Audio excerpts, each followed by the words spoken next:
Hello বন্ধুরা, সেরেন্ডিপিটিস embrace ড্রামার episode 7 কি নিয়ে ফিরে এলাম। এই ড্রামার বাকি ভিডিওগুলোর লিঙ্ক তোমরা ডিসক্রিপশন বক্সে পেয়ে যাবে।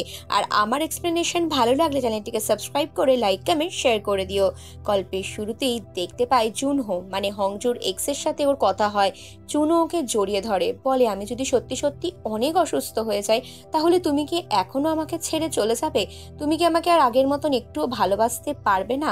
হংজু তখন ওকে বসিয়ে ওর টেক কেয়ার নিজেকে নিজেই করতে বলে। তখন জুনহো বলে অনেকটা দশক কেটে গেছে, মাঝখানে অনেক কিছু ঘটে গেছে, তুমি অনেক কিছুই জানো না। তুমি জানো তোমাকে যখন ছেড়ে চলে গেছিলাম তখন তার জন্য হয়তো তুমি আমায় ক্ষমা করতে পারছো না, কিন্তু আরও একটা কথাও তোমার জানা উচিত, সেই মুহূর্তটায় কিন্তু আমিও খুব একটা খুশি ছিলাম না, অনেক যন্ত্রণা আমাকেও মনে মনে ভোগ করতে হয়েছে। হংজু বলে হয়তো আমার থেকে অনেক কম।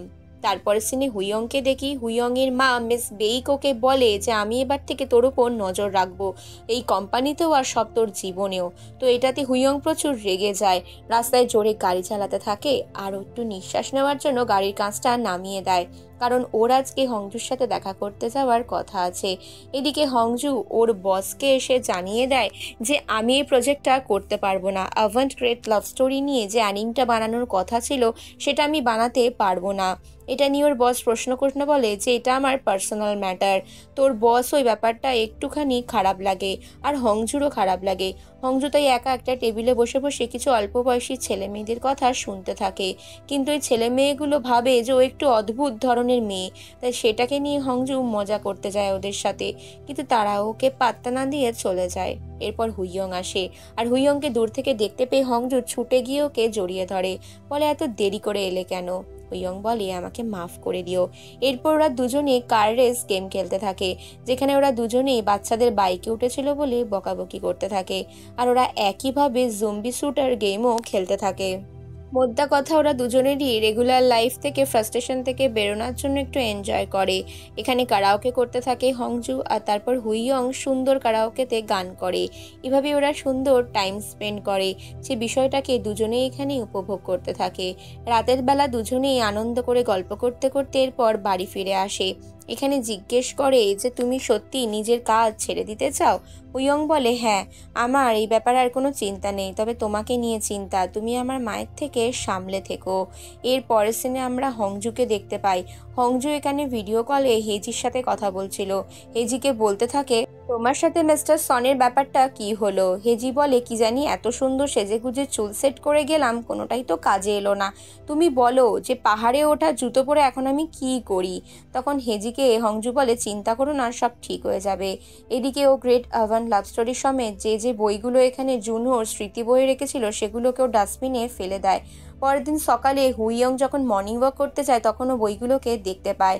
হংজুও সকালে এসে দেখে বইগুলো কেউ একটা নিয়ে চলে গেছে। এরপর ওর সাথে হুইয়ং এর দেখা হয়, ওরা দুজনেই হাত ধরে এখানে হাঁটতে যায়। আর ঠিক তখনই এখানে হুইয়ং এর মা মিস বেইক চলে আসে। মিস বেইককে দেখে এখানে হংজু তো হাতটা সরিয়ে নেয়। মিস বেইক বলে এটা কি তোমার বান্ধবী?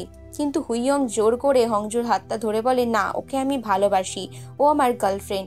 এটা শুনে মিস বেইক প্রচন্ড রেগে যায়।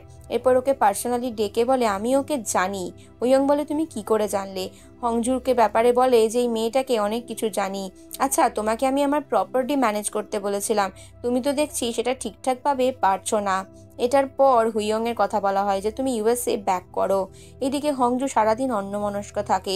ওকে অন্যান্য প্রজেক্টের কাজের কথা বললেও ও নিজের বসের কথা মন দিয়ে শুনতে পারে না, যে কারণে ওর বস ওকে আরও একবার চান্স দেয় যে অ্যাভেন্ট গ্রেট লাভ স্টোরি এই অ্যানিমের কাজটা যেন ও নিয়ে নেয়। এদিকে হংজুকে যেহেতু আগের দিন হুইয়ং বলেছিল তুমি সাবধানে থেকো, তাই ও চুপি চুপি নিজের বাড়িতে ঢুকছিল যাতে কোনোভাবে হুইয়ং এর মা টের না পায়। আর এখানে পেছন থেকে হুইয়ং ওকে জড়িয়ে ধরে নেয়। তখন বলে তুমি কি জন্য এখানে এলে? যদি তোমার মা দেখে নেয়, তুমি শিওর যে আমার সাথে দেখা করতে চাও? তখন হংজুকে এখানে হুইয়ং বলে হ্যাঁ, এইবার আমি যা যা করবো আমার কাজের দায়িত্ব আমি নিজেই নেব। তখনও বলে তাই নাকি? তাহলে সত্যি এটা নেওয়ার কোনো অসুবিধা নেই, কিন্তু তোমার যে কোনো কাজ নেই? হুইয়ং বলে চিন্তা করো না, এরকম জবলেস মানুষকে তুমি শীঘ্রই সামলে নিতে পারবে। তার পরের সিনে সাংপিলকে দেখি। সাংমিল রেস্টুরেন্টের কাজ করছিল। হুইয়ংয়ের হঠাৎই মাথায় আসে ও এখানে সাংপিলের হয়ে কাজ করতে যায়। সাংপিলের এখানে এসে বুঝতে পারে যে কাস্টমাররা ওর রূপের জন্য ওকে অ্যাটেনশন দিতে থাকে। আর ঠিক এই বুদ্ধিটা মাথায় খেলে যাওয়ার সঙ্গে সঙ্গে হুইয়ং সাংপিলের রেস্টুরেন্টে একজন কর্মচারী হিসেবে কাজ করতে লাগে। কিন্তু স্বাভাবিকভাবেই অভ্যেস না থাকার কারণে অনেক ভুলভাল করতে থাকে আর প্রচুর বাসন কোসনও ভেঙে ফেলে। সাংপিল এটাতে বিরক্ত হয়। কাস্টমাররা ওর জন্য প্রচুর ভালো রিভিউ দেয়। কিন্তু এরপর হংজুর সাথে ওর এসএমএসে কথা হয়। সাংপিল চায় না যে ও এরকম একটা ছোট কাজ করুক। এদিকে ওর মা নিজের মিটিংয়ে ব্যস্ত থাকে, যেখানে ওর আঙ্কেলকে আলাদা করে কথা বলার জন্য বাকি সবাইকে বের করে দেওয়া হয়। হুইয়ং এর মা ওর আঙ্কেলের কাজের দক্ষতা নিয়েও এখানে প্রশ্ন তোলে। আর এটা তোর আঙ্কেল বিরক্ত হলেও কিছু করার নেই। এদিকে হুইয়ং এখানে হংজুর সাথে মন দিয়ে চ্যাট করতে থাকে। হংজু একটা রেস্টুরেন্টের মহিলাকে বলে, তুমি জানো হুইয়ং এর সাথে আমি এখন প্রেম করছি। কিন্তু রেস্টুরেন্টের মহিলাটি বিশ্বাস করতে চায় না। এটা নিয়েই ও এখানে হুইয়ংকে লম্বা একটা টেক্সট লিখে যে তোমাকে এর পরের দিন এই রেস্টুরেন্টে নিয়ে আসবো। হুইয়ং এখানে অনেক খুশি ছিল এই মুহূর্তে হংজুর সাথে। এদিকে ওর আঙ্কেল মিস্টার বেই চিন্তা করে যায়। এখানেও হঠাৎ করে দেখি যে মিস হেসাইকের সাথে দেখা করে। হেসাইক বলে, আপনি চাইল্ডিশ বিহেভিয়ার করা বন্ধ করুন, দুজনেই আমরা 40 বছর বয়সী হয়ে গেছি। ঠিক তখনই আঙ্কেল বেইক এই হেসাকের মুখের কাছে চলে আসে আর রোম্যান্টিক মুহূর্তের সৃষ্টি হয়। হেসাক তো ভেবেই নিয়েছিল ওকে কিস করবে, কিন্তু এমনটা না করায় ও আঙ্কেল বেইকের উপর বিরক্ত হয়ে চলে যায়। এদিকে সেদিন রাত্রিরে কাজ থেকে হংজু ফিরে এসে ওর সেদিন ডেটিংয়ে যাওয়ার কথা হুইয়ং এর সাথে। রাত্রিবেলা ওরা একসাথে গ্রিল করবে। কিন্তু তখনই জুনহোর বাড়িতে এসে পুরনো চিঠিগুলোতে প্লেন বানিয়ে বানিয়ে আকাশে ছুটতে থাকে। আর হঠাৎই একটা চিঠি প্লেন হয়ে আকাশে উড়ে এখানে হুইয়ং এর মায়ের কপালে লেগে ওনার পায়ের কাছে পড়ে। আর চিঠির মধ্যে এখানে জুনহো আর হংজুর ভালোবাসার কথা লেখা ছিল, যেগুলো এখানে হুইয়ং এর মা পড়ে নেয়। এদিকে জুনও জেদ করে বসে থাকে যে আমি এগুলো নিজের কাছে রাখতে চাই না, তাই এগুলো খালি করে দিয়ে গেলাম। ওর এরকম চাইল্ডিশ বিহেভিয়ারে হংজু বিরক্ত হলেও ওর করার মতন কিছু থাকে না। জুনোকে ওর সাফ জানিয়ে দেয়, আমি এখন যার সাথে সম্পর্কে আছি অনেক অনেক খুশিতে আছি। এরপর হংজু চিঠিগুলো কুড়োচ্ছিল আর ঠিক তখনই ওর হুইয়ং এর মায়ের সাথে দেখা হয়ে যায়। হুইয়ং এর মা ওকে চিঠি দিয়ে বলে, তোমার লাইফটা দেখতে পাচ্ছি অনেকটাই কমপ্লিকেটেড। তারপরের সিনে আমরা দেখি এখানে সাংপিলের রেস্টুরেন্টে হেজি আর হুইয়ং অনেকক্ষণ ধরে হংজুর জন্য অপেক্ষা করছিল। ওদের দুজনেরই মুড অফ হয়েছিল। হুইয়ং এখানে অনেকবার হংজুকে ফোন করে, এসএমএস করে। শুধুমাত্র হংজু জানিয়ে দেয় যে তোমরা আমাকে ছাড়াই খাওয়া শুরু করো, আমি একটু পরে যাচ্ছি। এদিকে সাংপিল আর হেজি দুজনে আলোচনা করতে থাকে। হুইয়ং হঠাৎই কাজকর্ম ছেড়ে ওর রেস্টুরেন্টে বসে রয়েছে। বিষয়টা শুনে হুইয়ং এর একটু খারাপ লাগে। এরপরও হংজুকে খুঁজতে চলে যায়। এদিকে হংজুকে তো হুইয়ং এর মা রীতিমতন ক্লাস নিচ্ছে, বলছে যে তুমি আমার ছেলের ব্যাপারে কতটুকু জানো।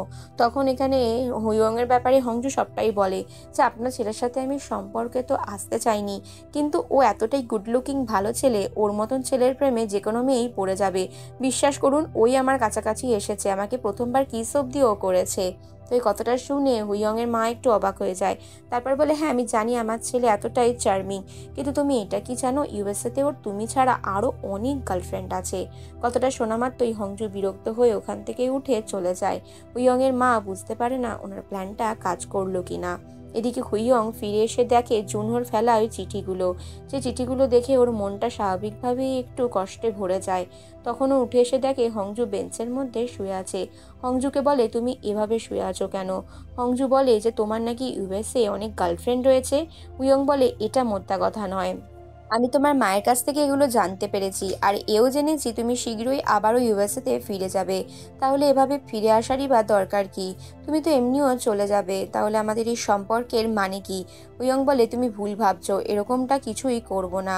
হংজু বলে, তুমি আগের মতনই আছো, যেমন না বলে এসেছিলে তেমনি হয়তো না বলে চলেও যাবে।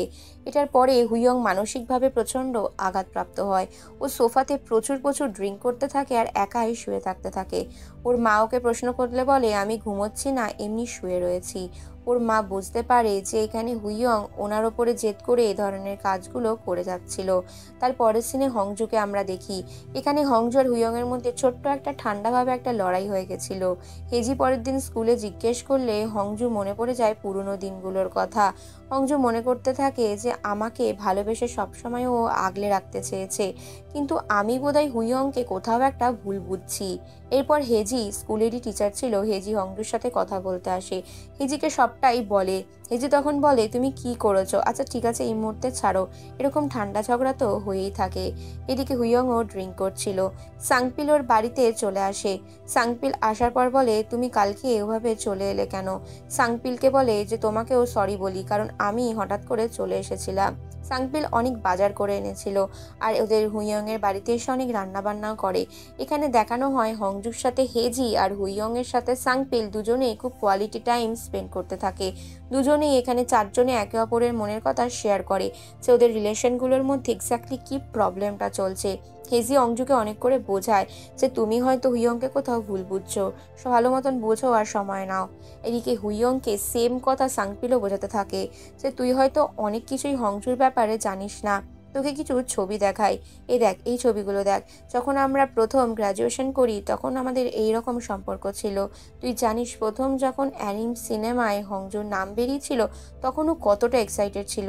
আসলে ছোট ছোট জিনিসগুলো ওর জন্য অনেক কিছু ম্যাটার করে। ও জীবনে যখনই যার কাছে গেছে সেই ওকে না বলে চলে গেছে। ও শুধুমাত্র জীবনে সবাইকে ভালো মতন গুড বাই বলতে চায়, কিন্তু কেউ ওকে সামান্য সেইটুকু সুযোগও দেয় না। তার জন্য ওর মনের ভেতরে এত জমা ক্ষোভ বা অভিমান। হয়তো তোরই কোথাও ভুল হচ্ছে। তার পরের সিনে হেজিকে দেখি। মিস হেজি এখানে টিচার সনের সাথে দেখা করতে যায়। সন এখানে বাচ্চাদের ফুটবল খেলা শেখাচ্ছিল। হেজিকে দেখতে পেয়েও চমকে যায়, আর তখন ও খেয়াল করে বলটা হেজির দিকেই আসছে, কিন্তু সেই বলের আঘাত ও হেজির গায়ে লাগতে না দিয়ে নিজে সহ্য করে নেয়। এরপর হেজি মিস্টার সনকে নার্সিং রুমে নিয়ে যায়। সেখানে গিয়ে ও ট্রিটমেন্ট করায় আর ওর সেবা শুশ্রূষা করে। মিস্টার সনকে বলে, আপনি ঠিক আছেন তো? তো মিস্টার সন উঠে বসেই হেজির হাতটা চেপে ধরে নেয়। তখন ওর দিকে চোখের দিকে তাকিয়ে বলে, তোমাকে একটা কথা বলার আছে। তোমাকে আমি অনেক অনেক ভালোবাসি। হয়তো এই কথাটা আমার প্রথমেই বলে দেওয়া উচিত ছিল। এটা শুনে তো হেজি নিজের কানকেই বিশ্বাস করতে পারে না। বলে, আমিও তোমাকে ভালোবাসি। আচ্ছা বুঝলাম। এরপর মিস্টার সন ওকে কিস করতে লাগে, আর এদের সম্পর্ক সুন্দরভাবে শুরু হয়ে যায়। এদিকে আমরা হুইয়ং এর মাকে দেখি। হুইয়ংকে ঘরে দেখতে পায় না, দেখতে পায় সাংপিল হুইয়ং এর রুম থেকে বেরোচ্ছে। সাংপিলকে হুইয়ং এর কথা জিজ্ঞেস করলে সাংপিল কিছুই বলতে পারে না, কারণ সাংপিল ড্রিঙ্ক করে ওর রুমে ঘুমিয়ে পড়েছিল। এদিকে হুইয়ং এর মা মিস বেক এখানে ওর চিন্তায় চিন্তায় এখানে হংজুর বাড়িতে চলে আসে। হংজুর বাড়িতে দেখে জেদ করে হুইয়ং ওরই জন্য অপেক্ষা করছে। ওর মা ওকে ফিরতে বললে বলে যে না, হংজুর ওপর আমি অনেক অন্যায় করেছি, ওকে কাঁদিয়েছি, তাই সময় এসেছে নিজের ভুলটা শুধরে নেওয়ার। আমি কোনোভাবেই ওকে হারাতে চাই না। আমি আমার জীবনের ভালোবাসার মানুষকে কখনোই ছেড়ে বাঁচতে পারবো না। হুইয়ং এর মা মিস বেইকো বুঝতে পারে যে এবারে ওর ছেলেকে টলানো মুশকিলই আছে। এদিকে হংজু সন্ধে 6টা বাজতেই লাফাতে লাফাতে বাড়ি ফিরে আসে, কারণ আজকে ওকে দেখা করতেই হবে। রাস্তায় অ্যাক্সিডেন্ট হতে হতে একটুর জন্য বেঁচে যায়, আর বাঁচায় ওকে হুইয়ং। হুইয়ং তখন বলে, এভাবে ছুটতে ছুটতে আসছো কেন? তখন হংজু বলে, পুরনো কথা আমার মনে পড়ে গেল। এখানে ফ্ল্যাশব্যাকে দেখানো হয় হুইয়ং যখন কাউকে কিছু না বলে ইউএসএ চলে গেছিল, তখন সাংপিল আর হেজি ওরা বেস্ট ফ্রেন্ড বা বন্ধু হওয়ার সত্ত্বেও ওরা যতটা না কষ্ট পেয়েছিল, হংজু হঠাৎই ওদের মাঝখানে বসে কাঁদতে লাগে। সাংপিল বলে, তুমি কাঁদছো কেন? হংজু বলে, জানি না, আমার বুকের এই জায়গাটা খুব যন্ত্রণা করছে। আসলে হুইয়ং এর প্রতি ভালোবাসাটা ওর চিরন্তন, আর এরই মাধ্যমে এই পর্ব শেষ হয়।